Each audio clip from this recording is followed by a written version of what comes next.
Hi అండి, అందరికీ నమస్తే. Welcome to Mokshi and Chaitu channel. పప్పు గోంగూరని ఎంతో టేస్టీగా ఎలా చేయాలి ఇప్పుడు మనం చూద్దాం. దానికోసం మసూర్ దాల్ని ఇక్కడ నేను 1 కప్పు వరకు తీసుకొని బాగా వాష్ చేసి అరగంట సేపు నానబెట్టుకున్నానండి. 1 కప్పుకి 2.5 కప్పుల వరకు నీరు వేసి కుక్కర్లో పెట్టి బాగా మెత్తగా ఉడికించుకొని ఇవ్వాలండి. ఇప్పుడు స్టవ్ ఆన్ చేసి ప్యాన్ పెట్టి దాంట్లో 3 టేబుల్ స్పూన్స్ వరకు ఆయిల్ వేసుకోవాలండి.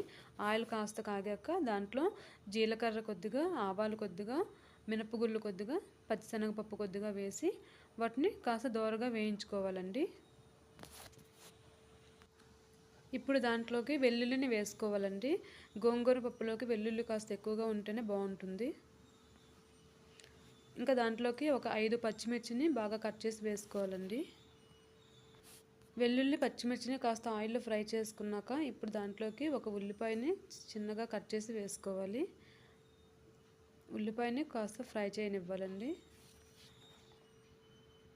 కాస్త ఎర్రగా అయ్యాక ఇప్పుడు దాంట్లోకి ఒక పెద్ద సైజ్ టమాటో ఒకటి వేసుకోవాలండి. దాంట్లోకి ఒక చిటికెడు పసుపు వేసుకోవాలి. కొద్దిగా ఉప్పు వేసుకోవాలండి.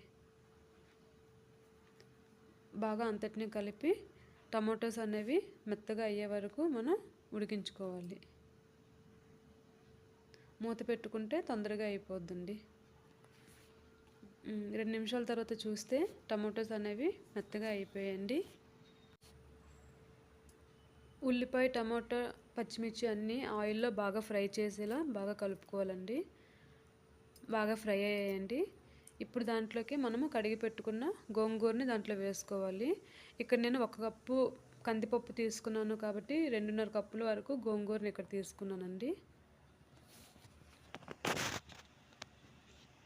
వేసుకున్నాక ఆ గోంగూర అనేది 1 నిమిషం ఆయిల్లో ఇలాగా ఫ్రై చేసుకోవాలండి. ఇప్పుడు మూత పెట్టి 2 నిమిషాలు మగ్గనివ్వాలండి. 2 నిమిషాల తర్వాత చూస్తే గోంగూర అనేది దగ్గరగా అయిందండి. గోంగూర అనేది చాలా తొందరగా దగ్గరగా అయిపోద్దండి. ఒకసారి అంతటినీ ఆయిల్లో బాగా ఫ్రై అయ్యేలా కలుపుతూ ఉండాలండి.